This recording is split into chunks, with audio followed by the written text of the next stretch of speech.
de l'actualité, la session de formation des fidèles de l'église évangélique du Réveil international, Le Rocher. Ils ont été instruits sur les bienfaits du pardon lors d'un culte spécial organisé par les responsables de cette église basée à Diokwe. Puis nous irons à Yamoussoukro pour nous intéresser de plus près au déroulement des activités de la mission internationale d'évangélisation et de la délivrance. En Afrique, plus exactement en République démocratique du Congo, nous parlerons de la réhabilitation de 2 candidats déclarés à la course présidentielle de décembre prochain. Enfin, au Mali, Ibeka promet la paix aux Maliens pour son second mandat. Voilà pour le sommaire de cette édition d'information. Mesdames et messieurs, merci de suivre Béni TV, la première chaîne chrétienne panafricaine. Rendons-nous donc tout de suite à l'intérieur du pays pour parler de la session de formation des fidèles de l'église évangélique du Réveil international, Le Rocher. Ils ont donc tous été formés sur l'intérêt du pardon et de la réconciliation. Et c'était à la faveur d'un culte spécial organisé par les responsables de cette église située à Diokwe dans l'ouest de la Côte d'Ivoire. Les détails avec Saint-Théodore, notre correspondant dans la localité. Le dimanche 26 août 2018, l'église du Réveil international Le Rocher de Diokwe a organisé un culte spécial. En effet, venus des différents annexes du département, les fidèles se sont retrouvés à l'église du Réveil Le Rocher pour rendre gloire à Dieu pour ses bienfaits durant le mois écoulé. Au cours de ce culte spécial, le révérend pasteur Soa Paul a profité pour exhorter les nombreux fidèles à cultiver l'amour et le pardon. Le pardon aussi, c'est-à-dire c'est aimer.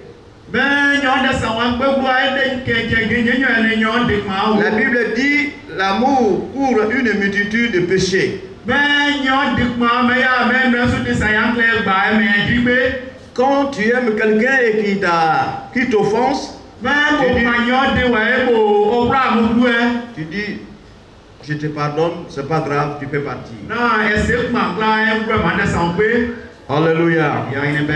Pardonner aussi, c'est se réconcilier. Quand il n'y a pas de pardon, il ne peut pas avoir réconciliation. Il faut aimer quelqu'un. Maintenant, finir ses péchés et puis vous vous réconciliez et puis c'est terminé. Selon lui, il y a une valeur que beaucoup de chrétiens ont oubliée. Le pardon. C'est pourquoi a-t-il invité les fidèles chrétiens à cultiver cette valeur, gage d'une paix durable. Les chrétiens en communauté, nous devons avoir l'esprit de pardon. Si nous sommes pardonnés, ce pardon-là va se répandre dans le monde entier et ceux qui ne croient pas en Jésus devront venir croire en Jésus-Christ. Et partant de là, nous pouvons parler de la paix. Parce qu'on ne peut pas parler de la paix, on ne peut pas parler du pardon sans parler de la paix.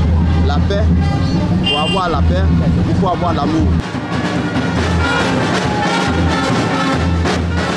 Au cours de ce culte spécial, le bébé du couple Mao Adrien a été présenté et confié à Dieu ainsi que la nouvelle fanfare de l'église. Autre temps fort de ce culte spécial, les responsables des cellules et annexes ont reçu des Bibles afin de continuer de percher de nouvelles âmes. Retour à Abidjan pour nous intéresser à la première édition du programme dénommé aujourd'hui Jour du miracle, une affiche à l'initiative du rabbin Herman Oyuru, nous disent Nadine Kofi et Agathe Amesson. Aujourd'hui, Jour de miracle est la première édition d'un programme spécial initié par la Chapelle de Grâce et de Gloire CIS à Cocody Riviera Palmeraie. C'est aux alentours de 15h que les premières notes de louange se font entendre, composées de plusieurs cantiques à la gloire du Tout-Puissant.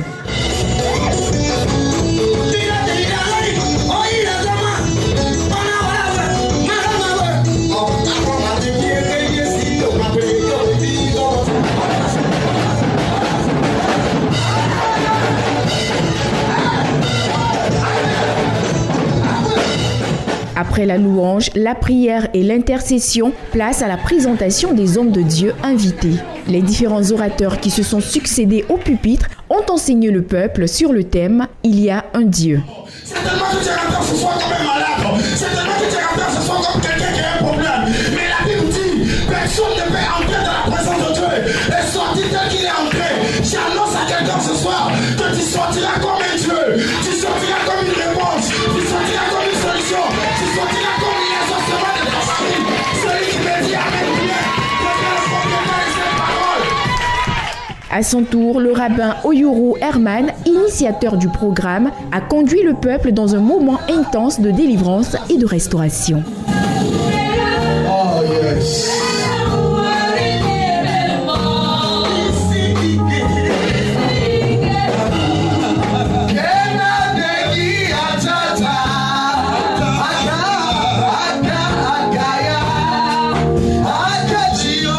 Il s'est également exprimé sur les objectifs à long terme de ce programme. Donc, ce programme a été initié pour montrer aux enfants de Dieu que nous avons un Dieu qui existe, un Dieu qui fait encore des miracles, un Dieu qui agit au travers de ses serviteurs. C'est pourquoi même le thème de cette première édition, c'est « Il y a un Dieu ». Parce que peu importe les situations que nous vivons, nous croyons qu'il y a un Dieu qui est capable de nous faire sortir de cette situation. Aujourd'hui, Jour de miracle est un programme qui se tient tous les premiers vendredis de chaque mois à la chapelle de grâce et de gloire. Faisons à présent un tour à Yaoubou, à moins d'une centaine de kilomètres d'Abidjan, dans la sous-préfecture de Gaumont, où s'est tenu le culte d'action de grâce célébré à l'occasion des 20 ans d'existence du ministère du docteur Lydie, ministère dénommé Mission évangélique. La parole est esprit et vie, en abrégé MEPEV.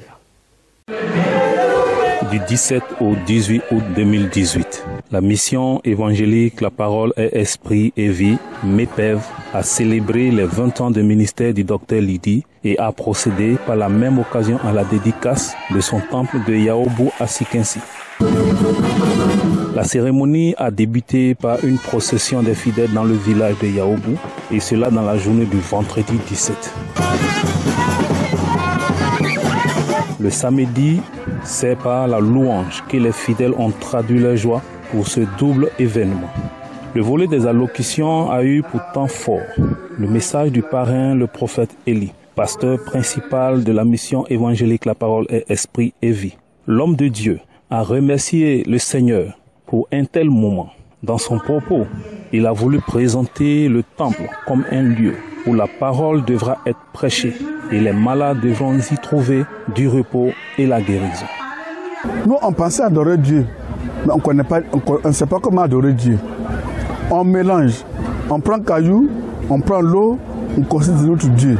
Parce que le Dieu, c'est dans le monde spirituel qu'on peut rencontrer Dieu. Nous avons donné notre micro à la fondatrice qui s'est dite très heureuse pour ce double événement et a remercié le Seigneur Jésus-Christ. Bien aimé, 20 ans de ministère, ce n'est pas 2 jours, ce n'est pas 3 jours. Si ce n'est le soutien du Seigneur, je n'allais pas pouvoir arriver à voir ce jour. Donc je dis merci vraiment pour tous ceux qui sont déplacés. Je suis réjoui. Je ne saurais que dire à Dieu, si ce n'est le petit mot merci. L'évangéliste Kwasi Charles a abondé dans le même sens, rendant grâce à Dieu pour tous ses bienfaits.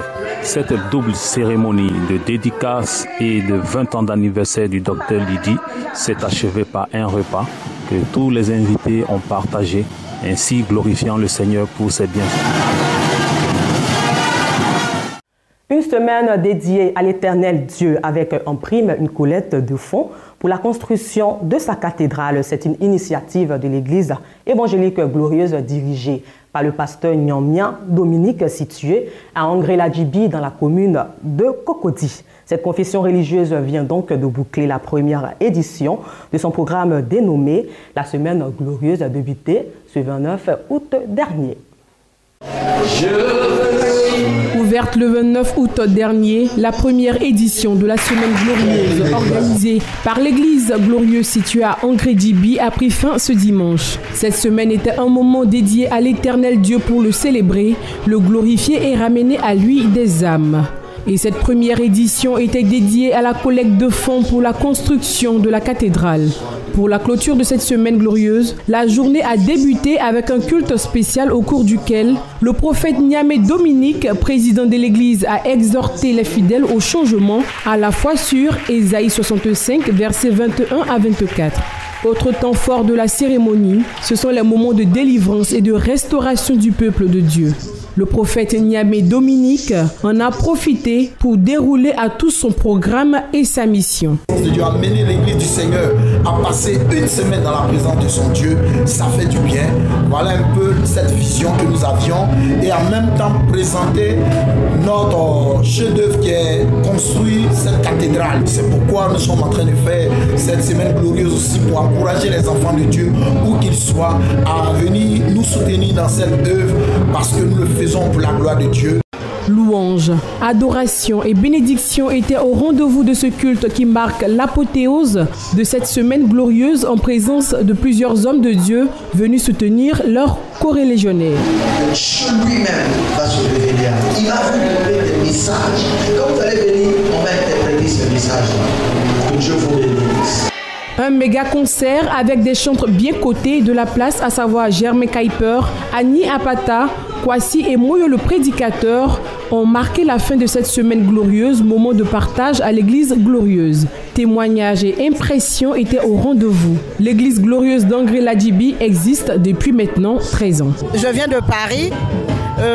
J'ai été invitée par le prophète à ce programme parce que je traversais énormément de problèmes, de stress lié au travail et à mon foyer. Et grâce à ces une semaine de semaine glorieuse, j'ai retrouvé la paix dans ma vie, la tranquillité et la joie.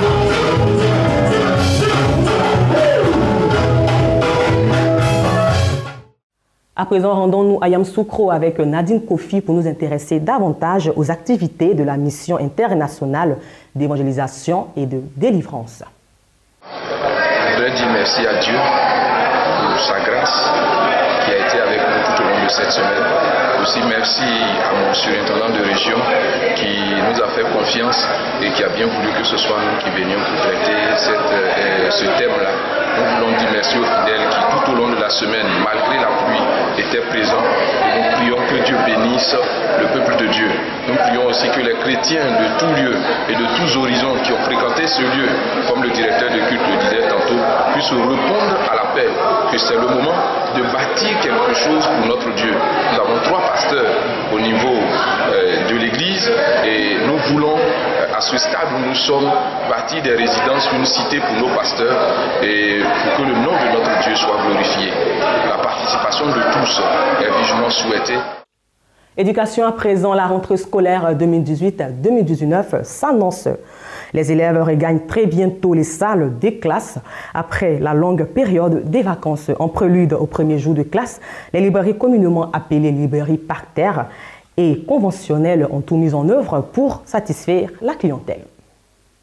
Comme tous les ans, la rentrée scolaire rime avec divers frais engagés par les parents d'élèves dans bien de domaines. Vêtements, préinscription ou inscription, transport et fournitures scolaires. À ce niveau, Kone Vamara, à l'image de bien d'autres parents d'élèves, semble avoir fait son choix.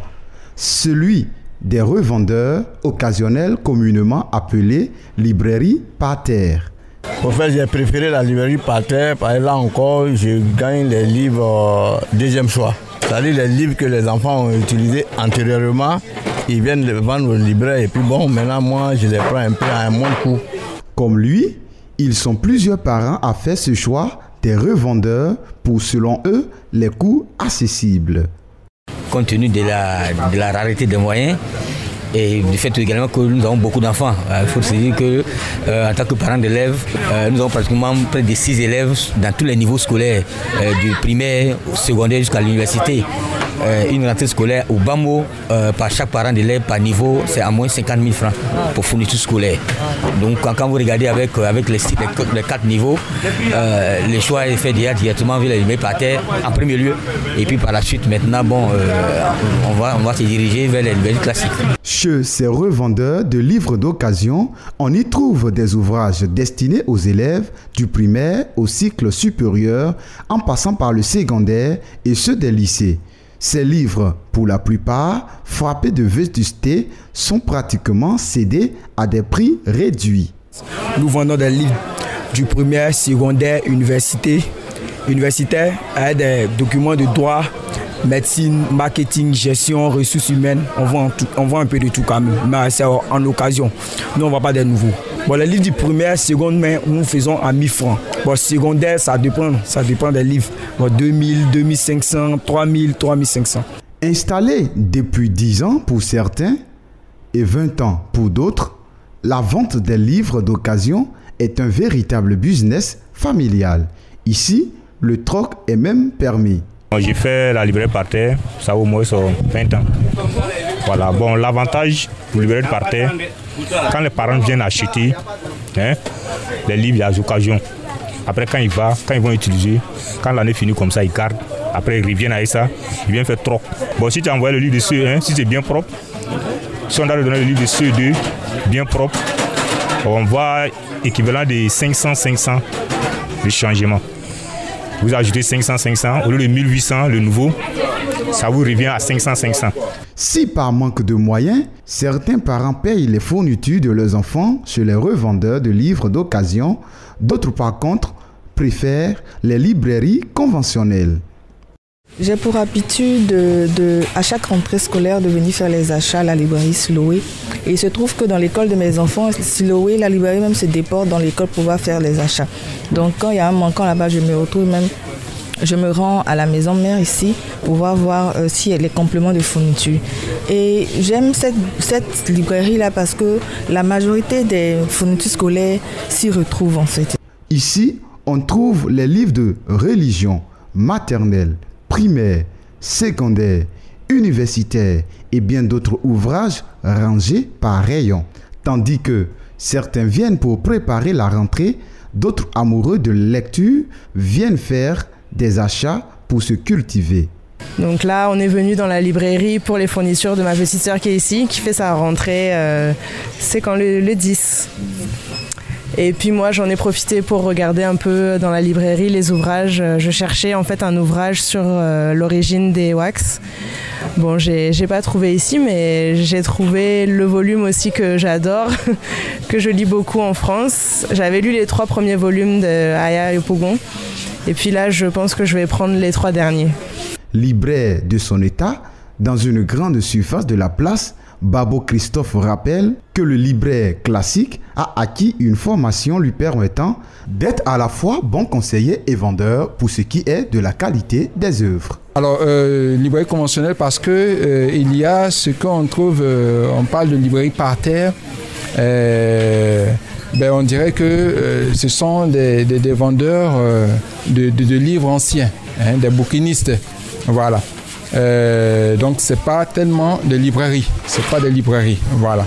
Et aussi des personnes qui, de façon occasionnelle, pendant la rentrée scolaire, comme dans ces temps-ci, voilà, vous voyez que ces personnes qui se transforment en soi-disant libraires, voilà, et qui vont vendre des livres qui sont au programme, tout ça, au détriment de nous qui faisons de cela notre fonction première, voilà. Donc il faut faire la différence, voilà. En attendant la prochaine rentrée 2018-2019, les préparatifs vont bon train. En société, intéressons-nous à présent à la tournée du directeur de la protection des jeunes dans la région du Haut-Sassandra. Ce haut cadre du ministère de la promotion de la jeunesse, des sports et des loisirs s'est récemment rendu dans le centre-ouest de la Côte d'Ivoire dans le cadre de l'opération de sensibilisation pour une jeunesse saine. Et cela à l'initiative du dit ministère en partenariat avec celui de la santé et de la lutte contre le sida. Pierre-Lois à Dalois pour la correspondance. Séance de dépistage, échanges et conseils en vue d'adopter des comportements sains. La commune de Daloa accueille cette caravane Jeunesse Saine Protège-toi. C'est un vaste programme initié par le ministère en charge de la promotion de la jeunesse. L'objectif premier, orienter la jeunesse afin d'éviter le VIH-Sida. Cette pandémie qui, selon les chiffres de l'UNICEF, touche plus de 4,7% de population depuis 2007. Il se trouve que la jeunesse ivoirienne fait face à de nombreux défis. Éducation, emploi, santé.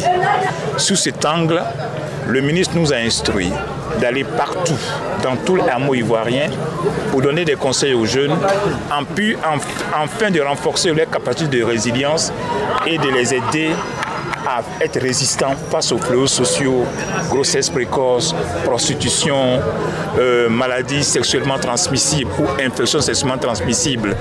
Le sport, facteur de rapprochement de la jeunesse en vacances, a servi d'opportunité au directeur Nyanye Thomas de sensibiliser la jeunesse de Daloa sur les comportements à risque, également les éclairer sur l'importance du test du dépistage. Nous profitons également de tout ce qui est rassemblement de jeunesse que nous considérons, que nous prenons comme prétexte pour adresser toutes nos activités. Alors, le match qui est organisé draine du monde et nous profitons de cette aubaine qui nous a offerte pour parler à cette jeunesse. L'édition 2018 a démarré à Tiasalé depuis le 12 juillet dernier. Va s'effectuer dans 15 régions de la Côte d'Ivoire. À présent, ouvrons le chapitre de l'actualité africaine ou en RDC.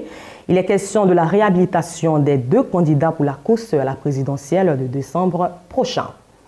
L'ex-premier ministre Sami Badibanga et la seule femme candidate Marie-Josée Ifoku ont vu leurs différentes requêtes reçues et fondées par la Cour, qui a par ailleurs annulé la décision de la CNI qui déclarait irrecevable leur candidature. Suivons ensemble.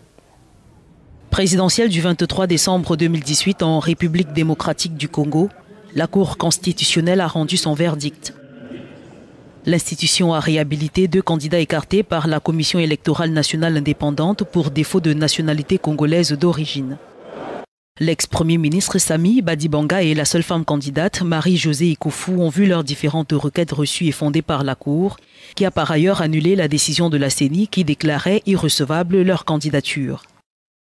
Une autre candidature, celle de l'ancien vice-président Jean-Pierre Bemba, jugée irrecevable par la CENI en raison de sa condamnation pour subornation de témoins par la Cour pénale internationale, a été jugée recevable mais non fondée par le procureur.